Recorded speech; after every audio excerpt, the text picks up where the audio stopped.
Des pistes et des attentes ont été proposées, notamment un qui intéresse surtout la journée d'aujourd'hui, qui était d'ouvrir davantage le dialogue aux familles, d'ouvrir les portes et de faire davantage participer les parents.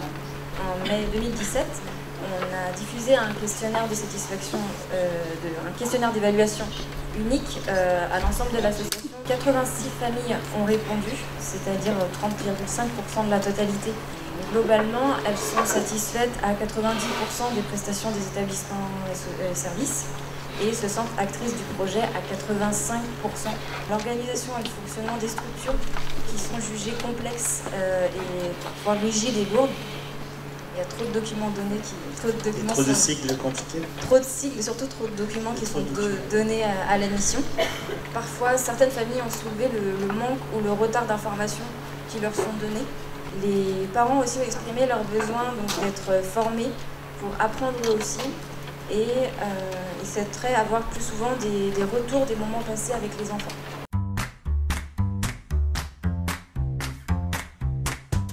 Donc pour nous, Café des parents, c'est un groupe d'échange et de partage. Donc c'est organisé en favorisant, je veux dire un gros mot, la pérénulation. En fait, moi c'est une expression que j'aime bien. Parce que la pérénulation, c'est vraiment l'idée du soutien entre pairs. De quoi on parle dans ce café? Qu'est-ce que vous en attendez? Alors au tout début, c'est vrai que c'est une demande qui est arrivée des familles, par le biais des questionnaires de satisfaction. Donc on est vraiment sur des choses très de la vie quotidienne. Du côté des parents, les objectifs que vous en attendez? Le plus important pour nous, c'était de se faire du lien en fait, de rompre notre isolement parce que les enfants sont pris en charge par différentes personnes. Mais nous, au niveau des parents, on était tout seuls. Donc le fait de rencontrer d'autres parents avec la même problématique que nous, avec les mêmes soucis, on se sent moins seul, comme vous le disiez ce matin. Être entendu et pas jugé sur nos difficultés quotidiennes. Parce que pour des personnes qui ne vivent pas la vie que l'on vit, c'est difficile de comprendre certaines choses, certaines attitudes. Ça fait à peu près 3 ans qu'on organise des cafés, donc sur le CSA de Bugey. Ça fait un petit moment privilégié, on va dire, rien qu'à nous, de répit, du coup, parce qu'on n'a pas les enfants à gérer. Et ça permet aussi de relativiser les choses beaucoup.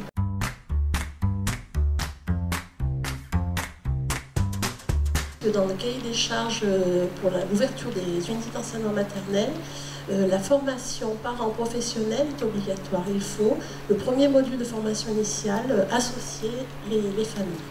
Nous, on a fait le choix d'associer les familles sur l'ensemble du module.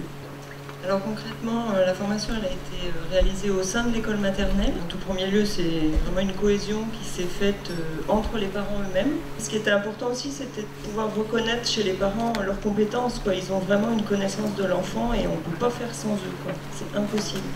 L'intérêt aussi, c'est que du coup, les parents, par ce lien qui a été créé, facilement viennent nous interpeller, nous posent des questions.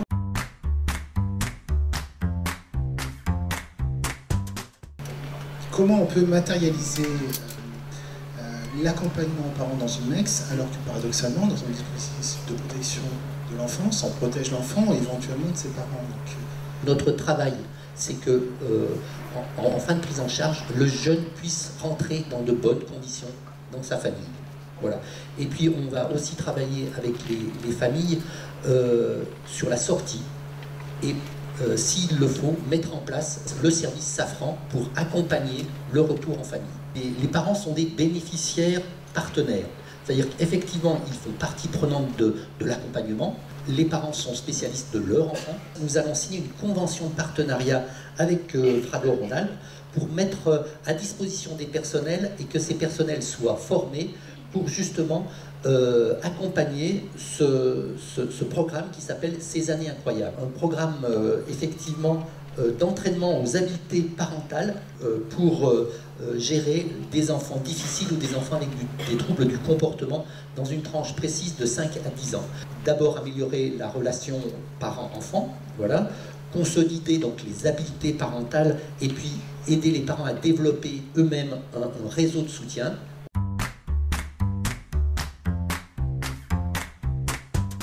Nous avons mis en place à titre expérimental un coordinateur de parcours et de projet à temps plein, fonction dédiée en 2013, de façon à instaurer un dialogue de proximité avec les familles, mais aussi les partenaires et surtout et avant tout les jeunes. C'était positionner un professionnel qui est au-dessus de la mêlée, qui est en dehors de l'organisation quotidienne et dont la préoccupation principale, c'est de donner vie et donner sens aux projets individualisés, aux projets personnalisés. L'objectif étant un accompagnement, un fil rouge, un fil conducteur, quelqu'un, un professionnel qui soit en capacité de suivre, d'accompagner, en évitant à chaque fois que la famille raconte, rappelle, redise.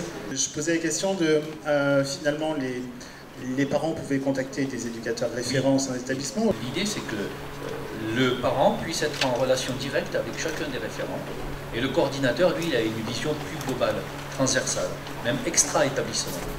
L'objectif demain, c'est d'être en mesure de formuler des objectifs, dans le cadre des projets personnalisés, qui soient des objectifs évaluables, mesurables, dont nous puissions évaluer les effets, co-évaluer les effets professionnels, famille, jeunes, mais aussi partenaires.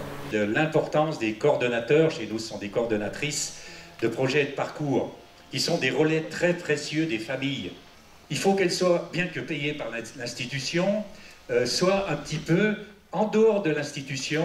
Elles doivent aiguillonner et aiguiller l'institution. Et la mise en place des coordinateurs a eu un effet hyper intéressant immédiatement, c'est que ça a amené beaucoup d'objectivité dans le traitement des projets personnalisés des bénéficiaires et que pour le coup, en toute honnêteté, là où le chef de service à certains moments peut dire les limites de l'institution elles sont là, donc on va essayer de ne pas trop y aller de ce côté-là, le coordinateur il est capable de me dire si on va y aller. On va y aller, on va trouver des solutions. Donc si vraiment à un moment donné, je dis on peut pas, mais on ne s'interdit pas de réfléchir.